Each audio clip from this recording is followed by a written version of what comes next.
बोलने से नहीं होगा। मेरे बहरोड में बुला के सारे स्कूल मालिकों को कहा कि बलजीत यादव जिंदा है तब तक यहाँ पे कोई किसी की फीस नहीं ले सकता। गरीब मजदूर की मेरी छाती पे चढ़ के फीस ले सकते हो, उसके लिए मुझे चाहे अरेस्ट कर लेना, चाहे कह देना कानून को नहीं मान रहा है, लेकिन कानून या तो बनाएंगे और नहीं बनाएंगे तो निश्चित रूप से अन्याय नहीं होने देंगे। हम लड़ेंगे और जनता की डिमांड होती है। बड़े लोग विदेशों से एक बीमारी लेकर के यहाँ आ गई और जान पर आ पड़ी गरीब और मेहनत कश मिडिल क्लास लोगों के ऊपर। तरह तरह की बात होती है, आदेश जारी होते हैं। डिजास्टर मैनेजमेंट के तहत केंद्र सरकार ने एक आदेश जारी किया। हमारे माननीय प्रधानमंत्री जी ने कहा कि गरीब लोग, जो मजदूर लोग हैं, जो फैक्ट्री में काम करते हैं, उनको लॉकडाउन के वक्त का पूरा वेतन फैक्ट्री के मालिक देंगे। लेकिन एक भी गरीब को, हिंदुस्तान को, अगर सच्चाई आप जानना चाहते हैं तो आपने बोला, और स्टेट गवर्नमेंट ने भी, मैं कोई पक्ष नहीं लूंगा, अगर गलती स्टेट गवर्नमेंट की होगी तो निश्चित रूप से छाती ठोक के विरोध भी करके मैं बोलूंगा कि यह चीज गलत है। हिंदुस्तान की सभी स्टेट गवर्नमेंट ने आदेश जारी कर दिया, डायरेक्शन जारी कर दिए कि हाँ सबको लॉकडाउन के वक्त का वेतन दिया जाएगा, लेकिन एक को भी नहीं मिला, एक भी आदमी को। इसलिए मैं मांग करता हूं इस सदन के अंदर कि आप कोई बिल लेके आए और आप बिल्कुल इस चीज के लिए स्ट्रिक्टली उसको जारी करवाएं। केवल बोलने से सस्ती लोकप्रियता हासिल करके पीछा नहीं छूटेगा। आप उस गरीब को उसका हक दिलाएं, उसको जो उसकी नौकरी छूट गई, निकाला जा रहा है, उसका वेतन नहीं मिल रहा है, उसको दिलाएं। स्कूल लगी नहीं एक दिन भी, मैंने कभी नहीं सुना कि ऐसा हो सकता है एक दिन बच्चा स्कूल में नहीं गया, कोई टीचर ने उसको पढ़ाया नहीं है। गरीब मजदूर है, महंगी महंगी फीस है, उसके घर पे रोज कॉल आ रहे हैं और आप ऑनलाइन क्लास चालू कर दी तो उसको बेइज्जत किया जाता है। उस गरीब मजदूर के बच्चे को, फलाना लड़के आपकी फीस जमा नहीं हुई है, आपके पेरेंट्स को बोलिए फीस जमा कराएं। मैं कहना चाहता हूं इस सदन के अंदर एक भी व्यक्ति ने इस बात पर चर्चा नहीं की अब भाई इस गरीब की स्कूल की फीस कैसे माफ होगी। और सुप्रीम कोर्ट में गए, अभिभावक गए, तो सुप्रीम कोर्ट ने कहा हर स्टेट के अलग अलग चीजें प्रॉब्लम है, अलग अलग स्थिति, आप हाई कोर्ट में जाइए, वहां की गवर्नमेंट से बात करिए। लेकिन मैं कहना चाहता हूं, आपने बोल दिया एक बार, बोलने से नहीं होगा।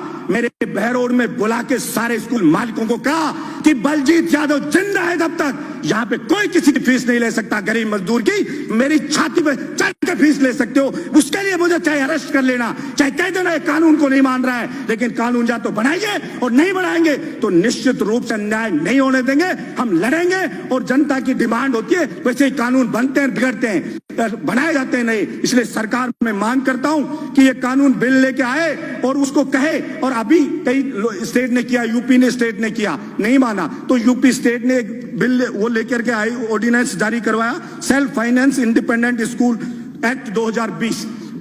क्योंकि स्कूल मालिक को अगर आप कुछ नहीं कहोगे तो वो रुकेगा नहीं, केवल आपके भाषण से कहने से नहीं रुकेगा। आपको कोई भी ऑर्डिनेंस लेकर के आइए, जारी करिए, कोई एक्ट बनाइए तो आप कह सकते हो। ये कतई भी व्यवहारिक नहीं है कि एक दिन भी कोई स्कूल बच्चा गया नहीं और उससे फीस ली जाएगी। मकान किराया, सभापति महोदय, गरीब का, किसान का बेटा यहाँ कोचिंग करता, तैयारी करता है, वो बेचारा कॉलेज यूनिवर्सिटी में पढ़ता है, किराए पे मकान लेके रहता है। आपने लॉकडाउन कर दिया, वो अपने घर पे अटक गया, उसका सामान पड़ा है यहाँ पे मकान मालिक के पास। मकान मालिक कह रहा है कि मुझे किराया चाहिए लॉकडाउन के वक्त का भी। वो कैसे किराया दे? वो किसान, उस बेचारे के कमाई बंद, फसल उसकी उजड़ गई, मजदूर की फैक्ट्री में नौकरी छूट गई, सब कुछ बर्बाद हो गया उसका।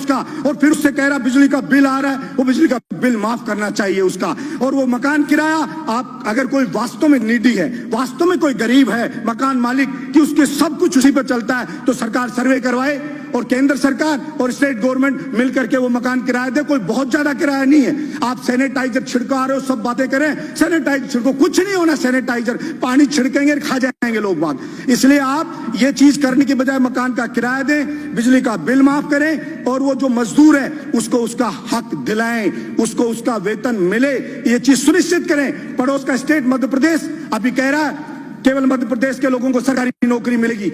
मैंने पहले भी पिछले सदन में इस बात को उठाया था। 21 स्टेट हिंदुस्तान के ऐसे हैं जिसके अंदर राजस्थान के जो अभ्यर्थी उनके सिलेक्शन की जो परसेंटेज देखो 0 है, वहां नहीं लिया जा रहा है। अगर या तो हो कि पूरे हिंदुस्तान में कोई भी स्टेट ये बाउंड नहीं करे कि हमारे स्टेट का आदमी नौकरी लगेगा, और अगर लगेगा तो राजस्थान के जवान के साथ फिर अन्याय बर्दाश्त नहीं किया जाएगा। सरकार जहां भी कानून लेके आए, सारा ठेका राजस्थान के युवा ने नहीं उठा रखा कि सारी की सारी कीमत राजस्थान का युवा उठाएगा। आपके बिजली विभाग में मंत्री जी बैठे, IN JN के एग्जाम होते हैं, उसके कहते हैं राजस्थान में नहीं करा सकते, बाहर होते हैं। पहले राजस्थान का जीके आता था 25%, तब सिलेक्शन होते थे बाहर के लोगों के 5%, अभी उसको हटा दिया यहाँ के राजस्थान के जीके को। तो सिलेक्शन अभी कितना रिजल्ट में आया, 61.8% बाहर के लोग यहाँ पर आ गए और यहाँ के राजस्थान के लोग।